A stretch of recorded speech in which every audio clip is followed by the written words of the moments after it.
Hi, everybody. So this is really exciting. We are here to do our next episode of His Picks, Her Picks, and this is a series that I have been doing for a couple of months now with my friends. That what we do is we have a topic, and we each pick a movie that the other has not seen that we like in that topic, and then we talk about both films. And so my friend Richard is here to do this with me. And so you want to say hi and introduce yourself? Hey, hello, I'm Richard. And we picked this topic particularly because there's really nothing kind of going on with space or space movies. I guess there's that Life movie, but you particularly like movies with space, and so we just thought it would be fun. Yeah, I've been seeing Hidden Figures, yeah. Yeah.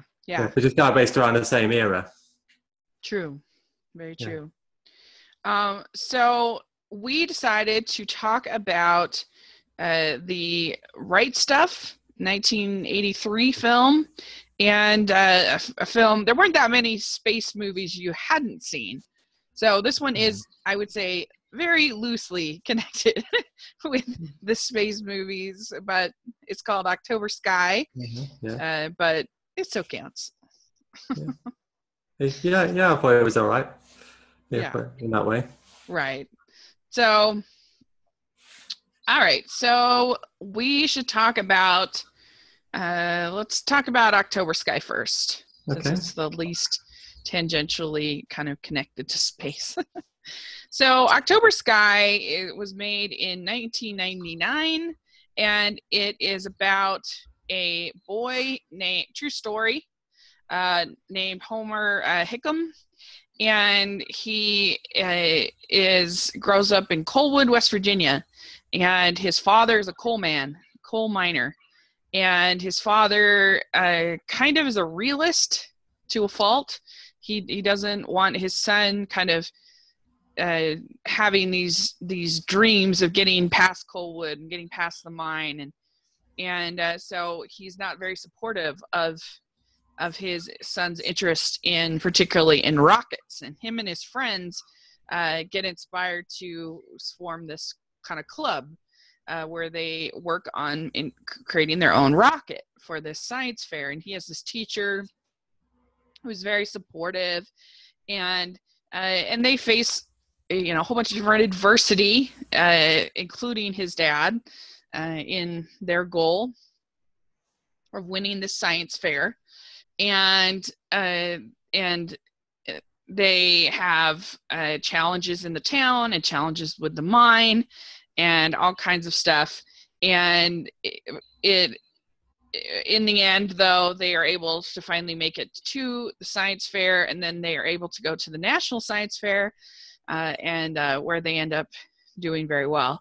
So it's a very heartwarming, true story that I think is very well executed for this kind of film. I like this kind of film, and so we're gonna have, I think, a lot of fun talking about it. Yeah. So what was your overall sort of thoughts about October Sky? Well, I enjoyed it. It's made out of quite simple elements, I thought, but it comes together in it comes together in a way that flows quite nicely, and it tells this very compelling story without seeming too cliche. And I kind of like this whole story of these boys who basically start from absolute scratch, just not really knowing that much about rockets, and then just developing their expertise more and more in the face of all these challenges. Yeah, I think it is. It is a fairly standard story, but I think it is elevated by very good performances, and I think pretty good writing. As far as the character development and some of the other stuff that I think elevate it beyond what you would normally get in this kind of film. Yeah, which I appreciate. So, It's also directed by Joe Johnston, who I think is a little underrated. I've really liked almost all the movies he's made. He did Rocketeer, which I love. He did this. He did the first Captain America movie, which I think is solid.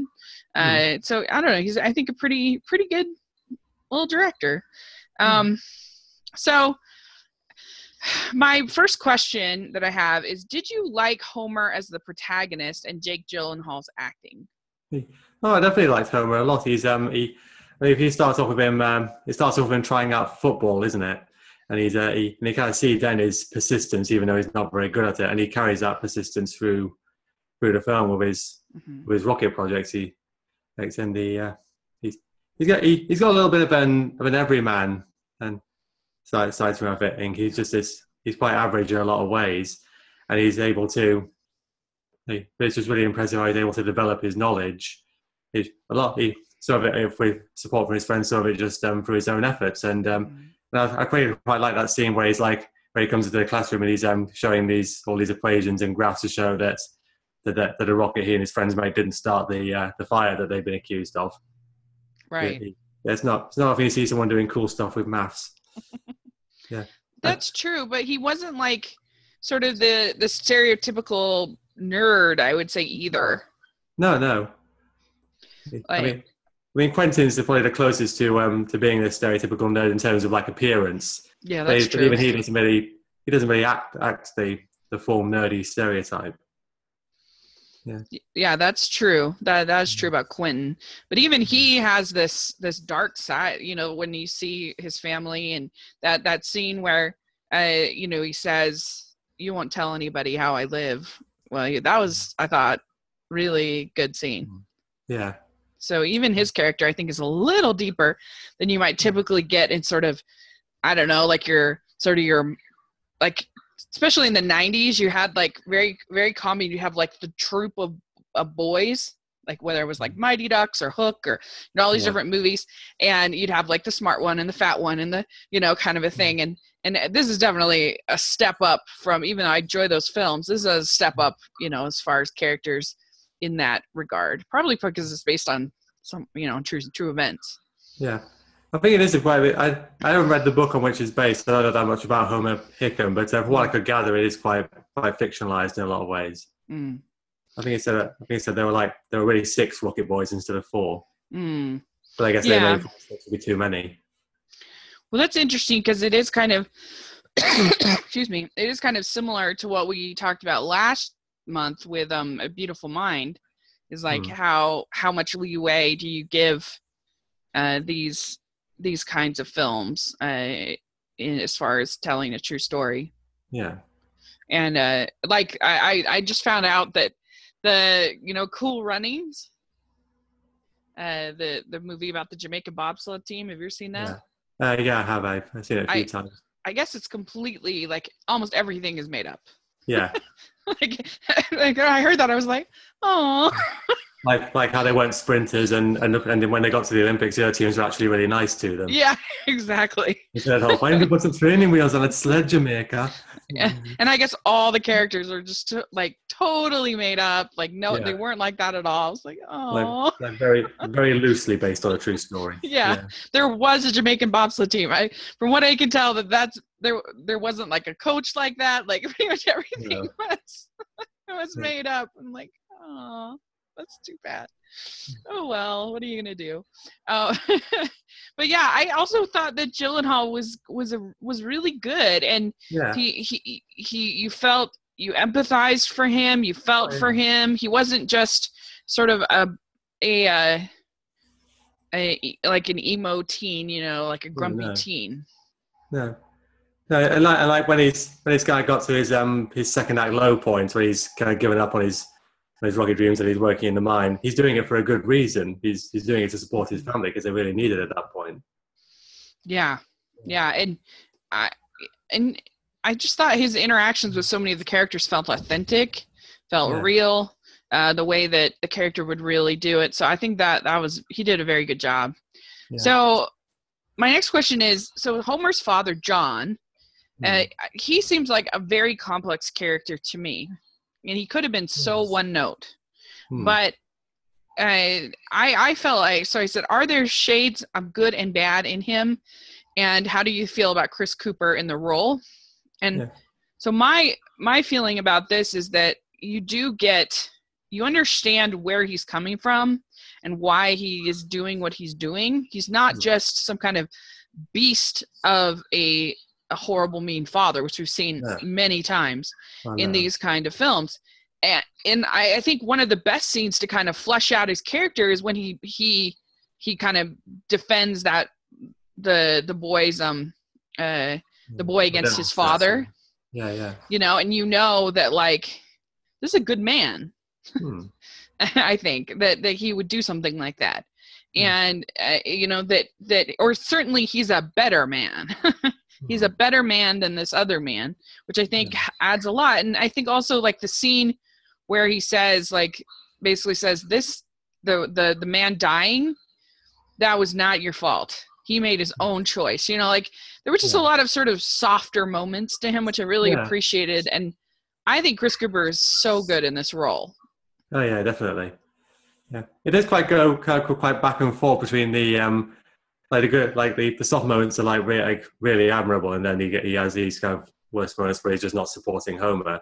And at first glance, he does quite look he does look a bit wonder, but as you go through, he's really one of the most interesting characters in the whole movie, if not the most interesting, I think. I think he is definitely the most interesting. I mean, I think he's kind of a product of his community. He's grown up in this coal town, and and mining is what he knows, is what he understands, and so he has quite this insular point of view. He sees this as very important, and so he doesn't understand why Homer wants him to do anything else. Well, and you know, it's interesting because my great grandfather actually died in a coal mining accident. And and just like weeks before, he was so, like, insistent that his family move away and that his sons wouldn't take on this life, that they actually, like, there's a famous story in my family of my so his father actually standing in front of the car as she's trying to pull out with the kids, because that was it. They were going to move away from this town. They weren't going to do that. And the father just literally, like, stood in front of the car, like, you know, don't leave. And she is just like, I am going to leave. I'm going to save my sons from this life. But he stayed behind because of work and trying to find work and stuff. And there was a mining accident, disaster, whatever, and he ended up dying. And so my grandfather had to sort of live with this, you know, without like, his father died when I think he was 12 years old. Anyway, it's just kind of, so maybe it's sort of an interesting thing for me to think about and sort of hear about his stories and stuff. And so it's kind of, this is sort of the opposite sort of response. This is sort of like the grandfather the father standing in front of the car sort of response versus, you know, what my grandfather was, you know, felt about it and felt about. Anyway, so it's interesting. And and I don't know, I just feel like a really great actor will make you feel empathy for characters that you wouldn't maybe necessarily feel empathetic for. And I feel like Chris Cooper almost always does that in any role that he's playing. Yeah, what else has he been in? He was in a great underrated movie called Breach that I love, where he plays this he plays this spy, basically. This guy who sells, based on true story, who sells secrets to the Russians. And it's all about how how he didn't feel like he got, I don't want to spoil too much, but anyway, it's really good. He gets this Ryan Phillippe comes in as sort of an undercover guy pretending to be his intern, sort of. And and I don't know, there's just so many layers. He's a character you should absolutely despise because he's doing these bad things, but he's so interesting. And I think he was also in one of the Spider-Man movies. I'm trying to remember which one. He was in the first Bourne movie. He's won an Oscar. I forget what it was for. He's a very good actor, though. Yeah. Well, no, I thought his acting was really good in this. Mm-hmm. I'm not sure what else I might have seen him in, but he was definitely he did really well with this role in this one. Yeah. He's I thought at first it was like he was a bit too like from one extreme to the other with his with the things he did. But then by the end, he's kind of all come together into this very human character. Yeah. Yeah, I can see that. It is true. It does sort of swing back and forth, but then like I felt like things happen that you understand why he would be swinging, because he gets injured. You know, like there's this sort of this natural thing. I guess he won the Oscar for his role in a movie called Adaptation, which I haven't seen, but anyway. So another movie I love with him in it is called, another underrated movie is called The Company Men. All right. That I thought was really good. It has Ben Affleck and Tommy Lee Jones and a bunch of really good actors, and I liked it. But so there you go with him. All right. So let's see, we already kind of talked about. Yeah, I mean, what do you think was the main reason that John was so against his son going into science? I don't know. What do you think? Well, I think he just didn't think that was worth anything. He just felt that the life he knew in this particular community, he kind of placed a lot of emphasis and importance on that, and so he felt that was what was really meaningful, and that was what he considered success. Mm-hmm. I think it was also just sort of a protectionist kind of idea, that he's sort of a realist and didn't really believe that you could really get out of there and really change. And so like, why, sort of protect your son from that kind of failure and that kind of like be a realist with what you can accomplish and what you can do. So it's kind of like taking the safe, steady option rather than gambling. Yeah. And going out and say, well, I'm trying this thing that may not play out. Yeah, it's like, well, you're just wasting everyone's time, kind of an attitude, sort of. Yeah. So what did you think of the other boys? We did get to, so there are 4 boys. Excuse me, Quentin. They had Quentin, and I forget the others' names. It was Roy Lee and Odell, wasn't it? Yes. Yeah, that's good. We have good memory. What do you think of them? Well, I like how they all interacted with it. I mean, he was talking about these kind of group movies. It was kind of reminding me a bit of a Stand By Me, because of you have these four boys working together. It's a good comparison. Like in the train track scene where you get this tension where they think the train's actually going to come down this railroad that's supposed to be abandoned, and they're all panicking about it. Roy Lee, I didn't think there was all that much to him. I mean, Odell, you got this conflict with his father, and Quentin. Yeah. Quentin's with like how initially he's kind of this social outcast, and he's the one he's the brains of the group. So I think I probably like Quentin the best out of the other 3. Yeah. That's true about Roy Lee. You don't really get to know him that much. Yeah. But with, I think you have just that key moment with Odell and his father that I think is really important for the Chris Cooper character more than for him per se, I think.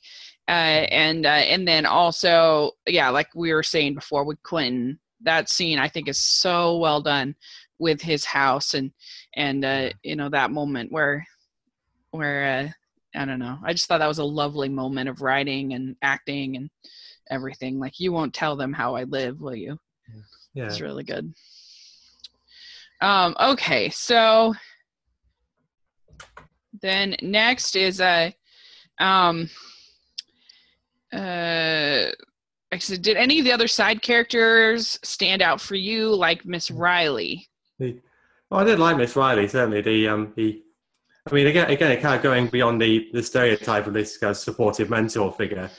I did like how when she's in the hospital towards the end, and she kind of explains, and I think it's before she goes to hospital, when she kind of explains to me that she got quite mad at him for kind of dropping out of school and going to work in a coal mine, because it was kind of her own feelings that she thought if she got them through to this science fair, it would say that her own life had meaning. So I like how she has that kind of internal arc of her own. Yeah, that was a lovely moment, because so often with movies or even in life, I think, like, adults are afraid to kind of admit their like vulnerabilities to younger people, especially if they're supposed to be like the example. Yeah. You know, and to admit that, like, that was kind of a selfish experience for her, and to, you know, sort of, I don't know, I did think that was really good. And you know, it is true that she really did die from cancer at that, you know, very young age. And so Hodgkin's disease, I think, was it? Yeah, isn't that a type of cancer? I'm not sure. I've heard the name Hodgkin's disease. I don't know exactly what it involves. I thought it was like lymphomia or something. I don't know, but yeah, something to do with the lymph nodes. Yeah. Yeah, but so I thought that was really good, and I thought Laura Dern was very good in the role. Oh, yeah. She did a very good job, and you know, the rest of the side characters, like his mother, I actually think is pretty good in it. I think I like the guy who plays I like the black man who kind of helps them out. I thought that he was actually kind of fun, and then also the guy who goes to work in the mine. Yeah, yeah, he was good. He was, I think he was Peter Parker's landlord in Spider-Man 2. Okay. Yeah. Wow, that is a very, very obscure thing to recognize him from. Yeah. Yeah, and I mean, I don't know, like the girlfriends, didn't really do anything for me. Yeah, the little romantic subplot, I didn't think that really went anywhere. Yeah. I was going to say about Jake Gyllenhaal, actually, I did quite like that scene where the girl who actually likes him is talking to him, and she's kind of slowly leaning in, and he kind of closes in on his face, and he's just staring there looking a bit clueless. Yeah. That's true. That was good. And yeah, I mean, you have like his brother was kind of standard sort of jock kind of character. Yeah, exactly. Yeah. The guy his dad's going to get better along with better. Mm-hmm. So okay, and let's see. Already kind of talked about that. Just a couple more questions. So, what did you think? Did you think it captured the feel of being in the mine well, and the sort of the feeling of being in Coalwood? Oh, definitely. Yeah. The opening, I think, captured the whole environment really well. It's all very gloomy. They kind of like go show a little clip of something and then fade out again, and it's quite this the colors are quite low, very grey, and you get this violin music. And I think they used that violin music again when Homer himself was going into the mine. Yeah, that's true. I like that score. Yeah. I definitely like the use of period music when like when they had like Yakety Yak and in that montage with all the rockets blowing up. Yeah. That was real. I did also like it would be a soundtrack that I wouldn't mind getting. My owning. I liked it. And I mean, I was just amazed at how low the mine was. I mean, it kind of makes sense, I guess, because they're below the ground and everything, but like, I don't know, compared to, say, there's another movie about mining called The 33. It's not a great movie. It's fine, but it doesn't feel nearly as claustrophobic in that mine as this did. I mean, it's just the way they were like hunched over and everything was. I mean, can you imagine working in this situation? That was, oh my gosh, that would be horrible. If you get your lungs, it's going to be hell on your back, isn't it? Oh, yeah, and just I just think I would be so depressed. It's so dark, and I don't know. It was really, they gave you that sense of just claustrophobia. Yeah, definitely. Yeah. So, I mean, and then last question is just, were you inspired by the ending and just the film as a whole? Did you find it inspiring? Oh, definitely. Yeah. I mean, what I said before about how these boys just start from nothing, and they kind of grow their expertise until they're able to launch this pretty big rocket, and then win the science fair. And I really just love that ending where the rocket is going up and everybody in the town can see it. And it's kind of this callback to the beginning where they could see Sputnik going across the sky. Mm-hmm. I think it's a very inspiring ending, an inspiring story. Mm-hmm. Yeah. Yeah, it really is. It's very inspiring, and it, it just makes you feel like anybody can do anything, and Exactly. Yeah. that's good. So, Yeah. all right. So that is October Sky. Mm-hmm. So let's talk about. Let me pull up your questions, and let's talk about The Right Stuff. Tell us a little bit about the movie. Well, it's basically this long historical movie about various events related to the work of test pilots in America. It starts off with 1947 when Chuck Yeager became the first man to break the sound barrier, and eventually we get to 1957 where Sputnik is launched, the first satellite by the Russians, and this puts the United States under pressure to develop their own manned space program, and they end up selecting 7 test pilots to become their astronauts in Project Mercury. And so these astronauts have to deal with the pressures from the press and their newfound fame and the amount of control they have over the project, and other test pilots saying, you're not really pilots, you're just spamming a can. And we get to see the Alan Shepard's making the first space flight for America, and Gus Grissom, and he comes back down and his hatch blows prematurely, and so he almost drowns as a result. And then John Glenn making the first orbital space flight. Mm-hmm. Yeah, I mean, I didn't know anything about that hatch situation pilot guy. What's his name? Gus Grissom. Grissom. I had no idea about that. Yeah. If you had asked me, I would have said that John Glenn was the first man in space. Yeah, that's what I thought. I know. Yeah.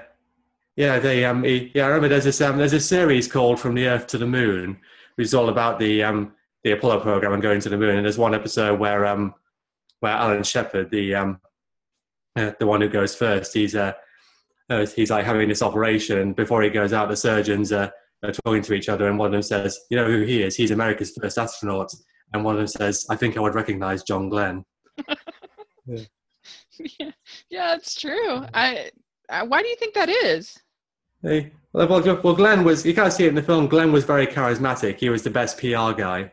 And his name kind of sounds heroic, doesn't it? John Glenn. It sounds like this kind of mythical. Because even in Hidden Figures, that's how, that's the one you see, and that's the one. Yeah. I thought he seemed a bit boyish in Hidden Figures. He looked a bit too young. Yeah. See, I didn't know anything about it, so. Yeah. And did you notice the guy who plays him in this, Ed Harris? He was also in Apollo 13. He played Gene Kranz, the flight director. Yeah, that's true. He's just a space guy, I guess. Yeah. I think he was sort of in Gravity as well. He was like the Capcom at the beginning when they're able to talk to Houston. Oh yeah. That's his voice talking to them. That's true. That's true.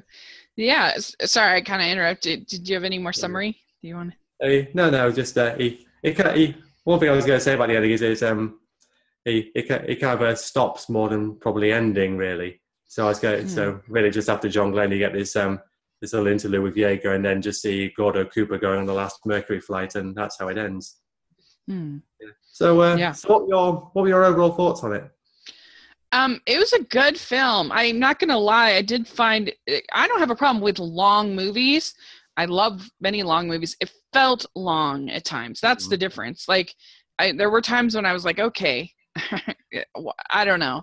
And I think the way that there wasn't a lead protagonist, there wasn't somebody to kind of, I love Lawrence of Arabia, for instance, but there's obviously a lead protagonist who's sort of carrying you through the whole film and kind of you're invested in, you're kind of feeling, and so this almost felt more like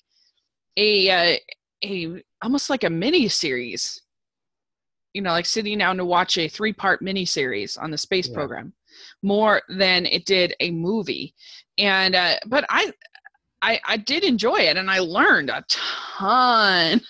Like, I mean, I know you always have to take these kinds of, films with a grain of salt, but so, I'm sure they elaborated and changed things around and moved things around and stuff, Yeah. but I really did learn a lot. Like I didn't even know who some of the, I never even heard some of these people's names before. I had no idea. And so, because I don't know, I guess that's a hole in my learning. I just don't know that much about the space program. So I enjoyed it. I think it's very well cast. I think it's, just even small roles are really well done. Good performances. It's well made. But I do think it could have been a little tighter. And I think it could have had I wish it had kind of had one sort of protagonist kind of leading you through, but maybe that just wouldn't have worked because there just wasn't one person who was through all this. I don't know. Yeah. Well, I do agree with you about it could probably have been a bit shorter. Like some scenes there, they go on for quite a bit, and you're not quite sure what the point is. Yeah. I feel it is quite a well balanced movie in terms of like the very elements for a good viewing experience. You get a bit of you get these interesting characters, and you get some comic relief with Jeff Goldblum and Harry Shearer's characters. It's kind of a good general movie, I think. Yeah. Aside from its length. Yeah, I agree. It was good, and like I said, I really did learn a lot, and I thought they did a good job with the dialogue and making these people feel like real people. Like if you compare it, as much as I enjoy something like Top Gun, like these pilots and these sort of were a lot more real than you'd get in like a Top Gun kind of film. Yeah. Well, it is actually based on a book by Tom Wolfe, the right stuff. So and a lot of the and some of the things they say is lifted from that. Have you read it? The book? I have, yeah. Is it good? Yeah, and you can see the film is quite accurate. Well, they do change some things around and have some characters in places where they weren't necessarily. But most of the main events that you see in the film, they are described in the book, and they did actually happen. That's good. That's always good to hear. At least when they can do that. So overall, I definitely would recommend the film, and it's a good movie. I just felt like, if this was like 45 minutes shorter, if this was 2.5, I think I would have liked it a little bit more. Right. Than 3.5. Okay. 3.25. Yeah. So our first question was going to be, did you find the story compelling? But then you kind of answered that. Mm-hmm. Yeah, I mean, I did, but I think it could have been a little bit more compelling if they'd had some kind of through to the story.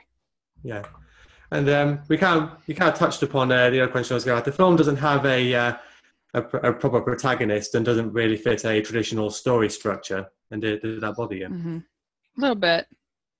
little bit. I mean, I think that made it feel a little longer. It didn't. You didn't have that sense of sort of momentum, kind of where you're really as invested in the characters. So if I'm not somebody like you who loves the space program and just finds this all so interesting and so fascinating, it's not quite as, like, I think for you almost the space program is the protagonist, because you're so interested in it. Maybe.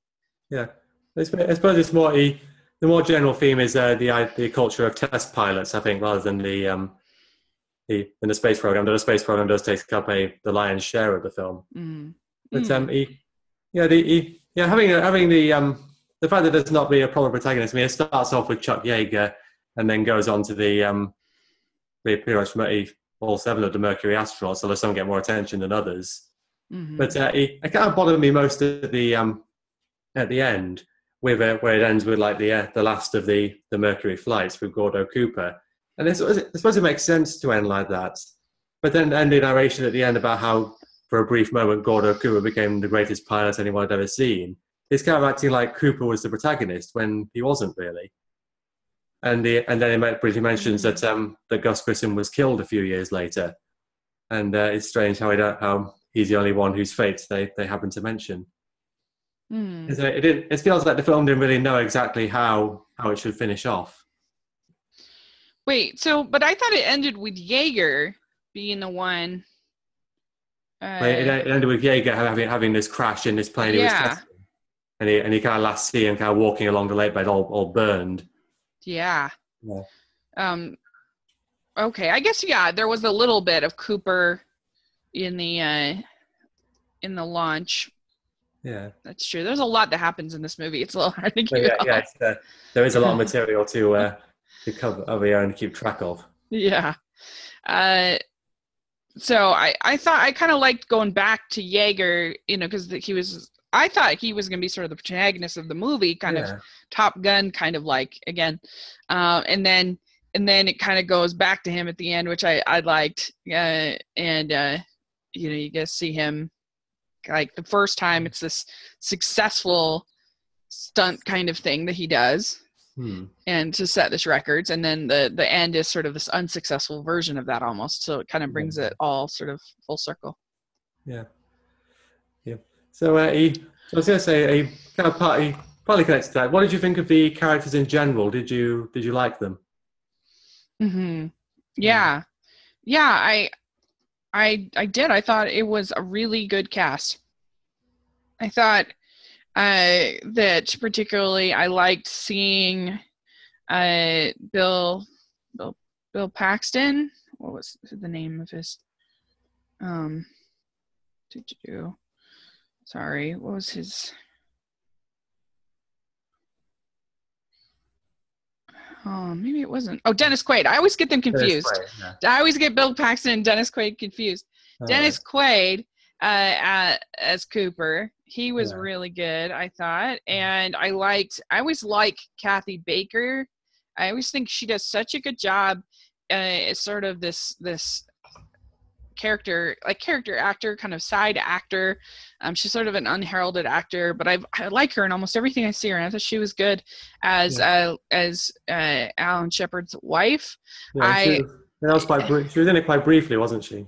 Yeah, but I don't know. I liked her. I liked. I don't know. They were all just like everybody. Kind of nobody is in the movie that long, but Ed Harris was good. Sam Shepard was good as Jaeger. I don't know. What about you? Who stands out for you? Well, I suppose it's the characters that get the most attention. I mean, he started with Chuck Yeager as this. You can't get the impression of who he is as this test pilot, bring quite this casual, courageous attitude to it, and this enthusiasm to the job. Yeah. And then you're introduced to Gordon Cooper. He's just this incredibly cocky guy. A little bit egotistical. And he's the one who talks about the pyramid and this competitiveness between the pilots. And then I like the kind of interactions between particularly between Glenn and the other pilots, because John Glenn just kind of stands out in terms of his nobility and it being Mr. Clean the Marine. He hardly ever swears in the film. Like he always says darn instead of damn. Yeah. Which I like that. I guess that I relate to that kind of personality. Yeah. And I always appreciate it in movies when they don't feel a need. I appreciate it in movies when you can just have good people. Yeah. Like, I think there's sort of a tendency of feeling like good people are boring. Good people don't have enough conflict. Good people don't have enough. And so you have to add in all of this stuff. You have to make them drunks or whatever, kind of thing. And whether it's fiction or a true story. And I don't know, I just appreciated that pretty much everybody in this movie was good people that you could relate to. Being some of the other astronauts maybe sleep around a little bit, or it's kind of implied that they do. Yeah, that's true. Yeah. But, I mean, everybody was pretty likable and everybody, Yeah, definitely. Yeah. Sam Shepard it looks like Sam Shepard was the one that got nominated for Oscar for this. All right. Yeah, I was just looking. It won. It won 4 in sound effects editing, film editing, sound, and and score, which I totally get all 4 of those. Definitely. Yeah. Yeah. Just a second. I'm just going to turn my lights on because it's. Oh, sure. Oh, there you go. It's getting a bit dusky and where I am now.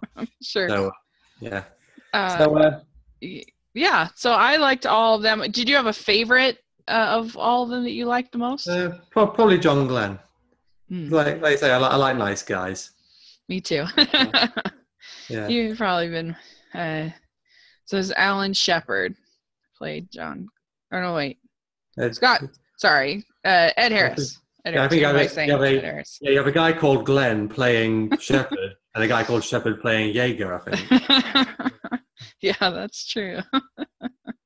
Yeah. But I also really appreciate it in a film, like I said, with Kathy Baker. You have Barbara Hershey. I appreciate it in a movie when even they take the time to cast good talent and good people in these small roles. I mean, this is a totally different kind of film, but I appreciated in this year's Manchester by the Sea, or last year's, is that like they have somebody like Michelle Williams in basically like a 15-minute part. You know, they like take the time to really cast those kind of side, you know, to make it just makes your film feel so much more rich and deep and interesting. And when you go to that kind of effort. Yeah. One thing I just found out that married Jo Deschanel, who plays John Glenn's wife. She's actually the mother of Zooey Deschanel. Oh. So I think, wasn't she Summer in 500 Days of Summer?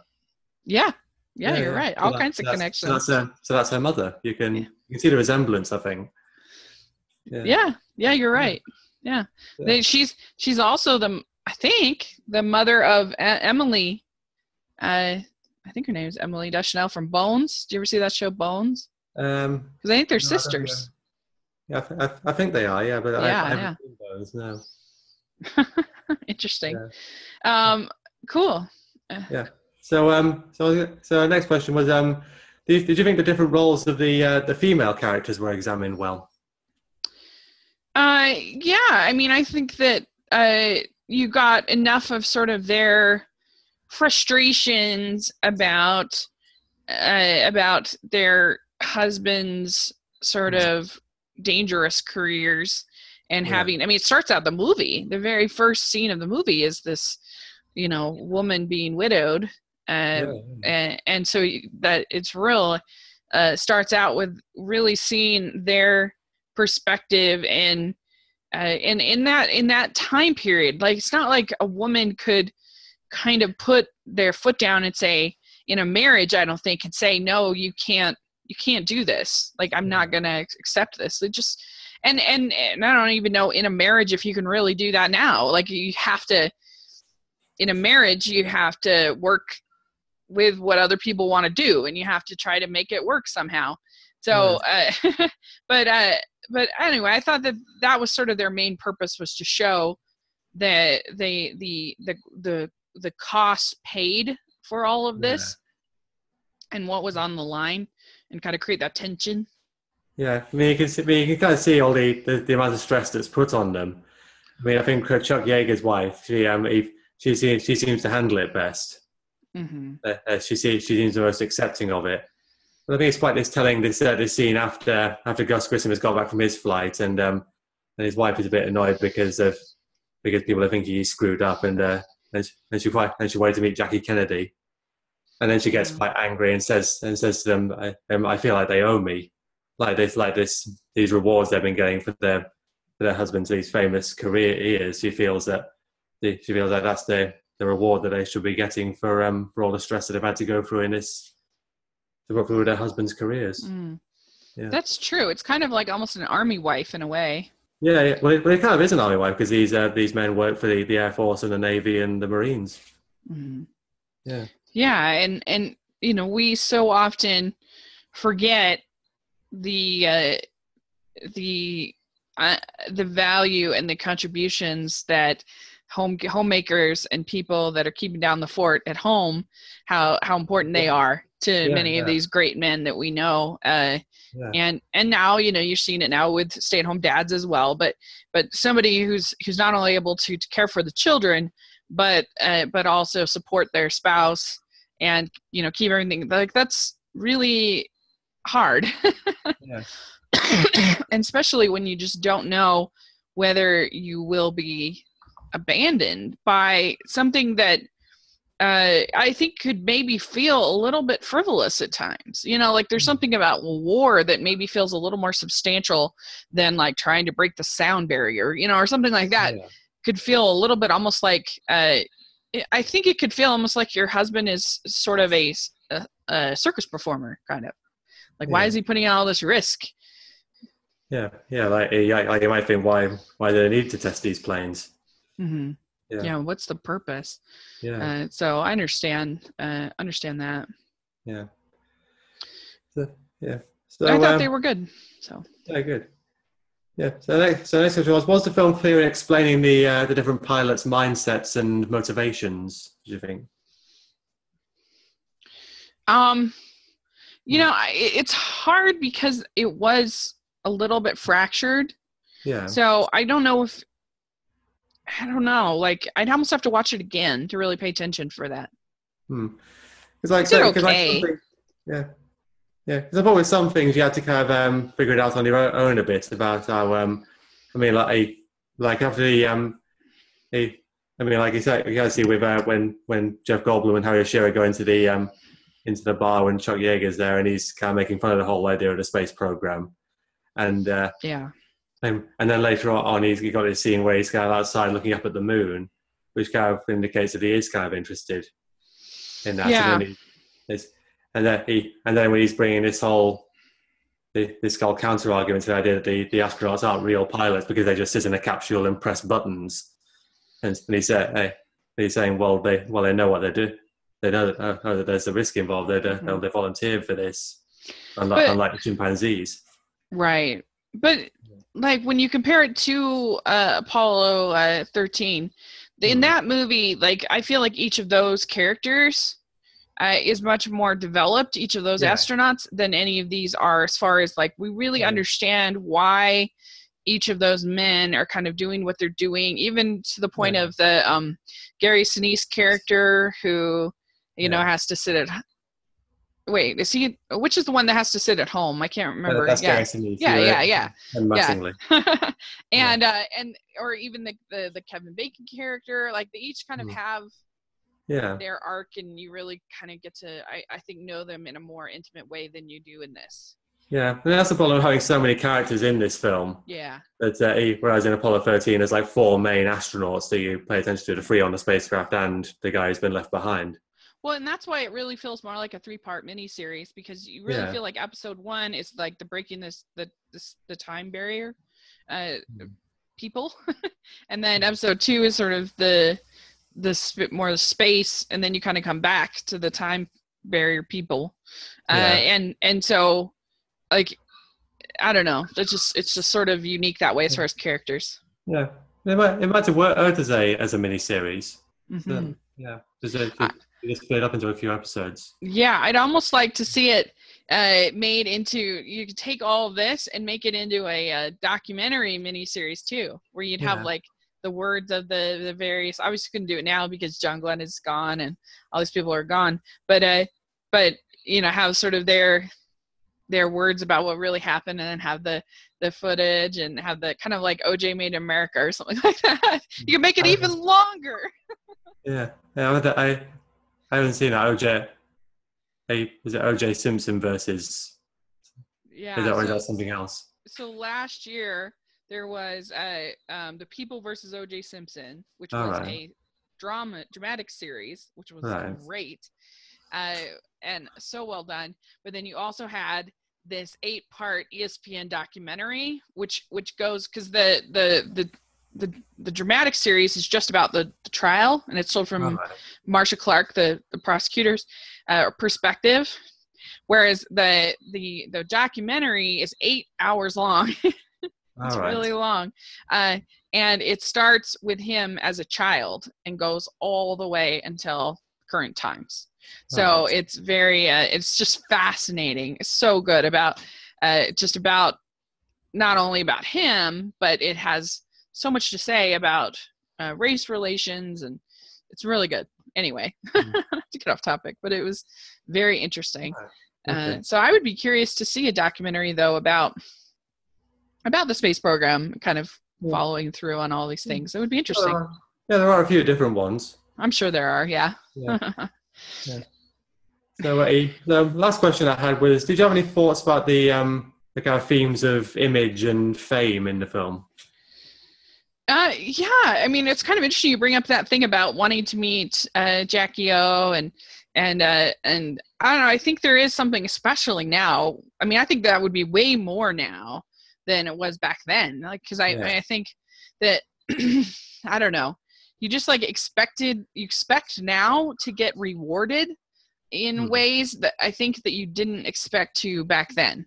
You expect to I don't know, get all of this praise on social media and everything for things that you do, and whereas like I think that, I don't know, back in like my grandpa, when he served in World War II, he did not see himself as a hero at all. Like, he was just very like, yep, did my duty, that's what you had to do. And I think that you start to see some of that change in people like that you're seeing in the 80s, you're seeing in sort of this 80s version of this story. You start to see those. But now it would be even, I think, more so because of, I don't know, just the way fame is so different now. But yeah, it definitely, like, the difference between your John Glenn's and the Chuck Yeager, and like you were saying, it was pretty interesting the way that John Glenn is the one that we all know. John Glenn is the one we remember. And I'm almost surprised that we have never gotten a John Glenn biopic.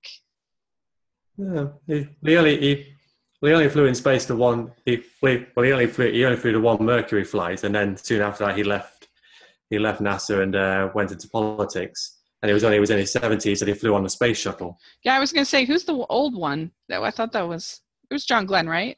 That was John old Glenn. And the oldest person. He was the oldest person to go into space. Yeah. Yeah, maybe that's why I remember him, because I remember that. That was pretty cool. Yeah. That he did that. Yeah, I mean, if you had asked me before seeing this movie, what are the names of astronauts? I'm going to say Buzz Aldrin. I'm going to say Neil Armstrong, and I'm going to say John Glenn. Those are like the three that I know. and the Apollo 13 guys, I forget their names. But I don't know. It's interesting. I don't know if you noticed in the film whenever they show the press on the screen, there's this sound effect. Yeah, that's true. And it's supposed to be the sound of locusts. Oh, interesting. This guy shows how the film treats the press. Like it's kind of interesting how it starts off with the film saying that these men were test pilots and nobody knew their names. And it's kind of a source of conflict that these 7 test pilots are suddenly thrown in front of the whole world. And it's a very strange experience for them. Yeah. And the press are like putting their own spin on it. They're interested in who's going to be first and what, and these people's personal lives to the point like climbing over their back gardens, back garden walls. That's true. And even kicking down that scene where he kicks down the screen door. The one reporter, that was pretty crazy. And and the fact that they're being called the greatest pilots in America now, even though other test pilots are more inclined to disagree because they feel they're just sitting in a capsule pressing buttons. Yeah, that's true. That's true.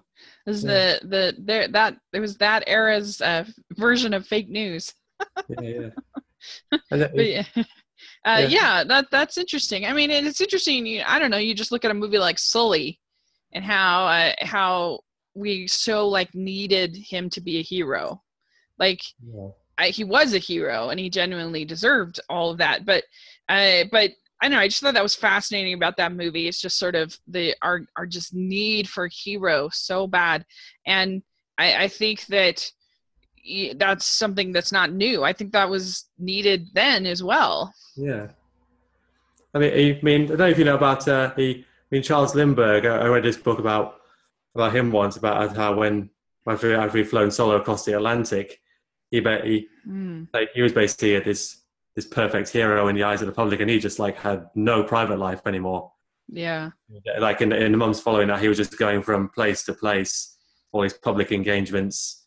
He was just dead on his feet. He basically was just. That's true. Even then, his son gets kidnapped. Yeah. That made it even worse.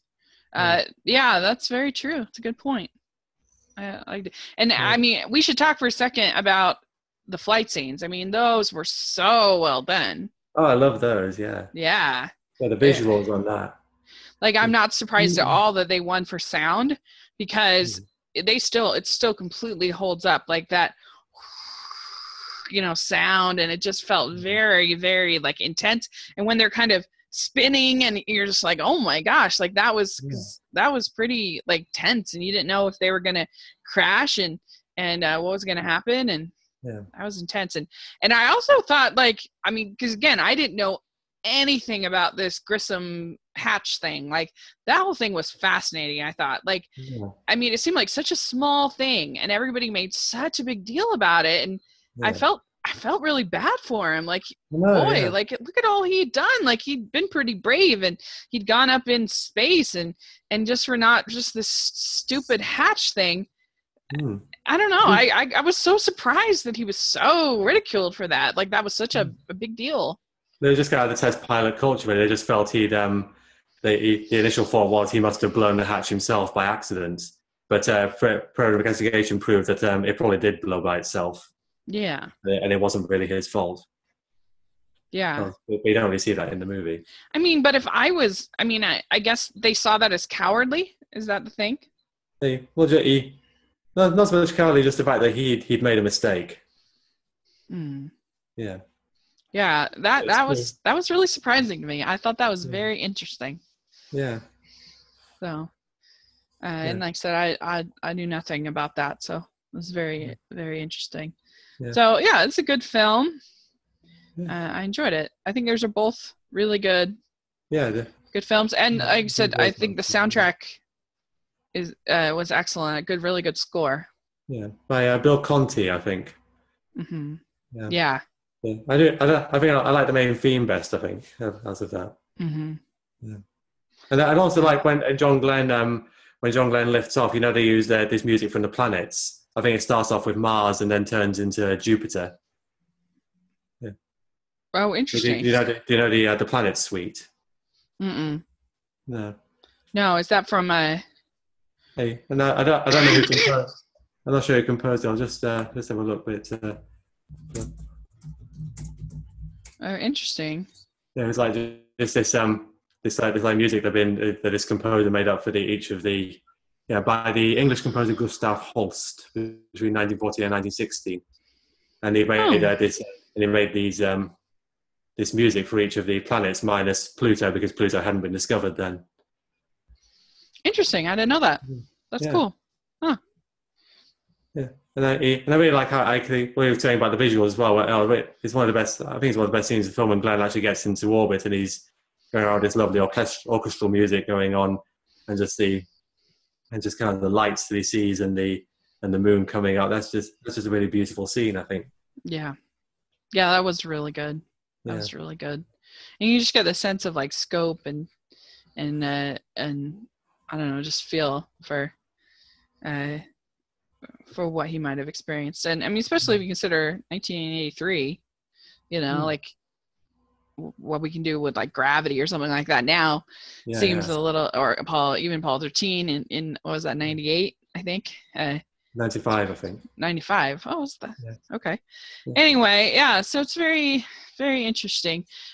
So I'm curious, like, various space movies, where would you rank this? Is this like your favorite, or? I'd say second favorite behind Apollo 13.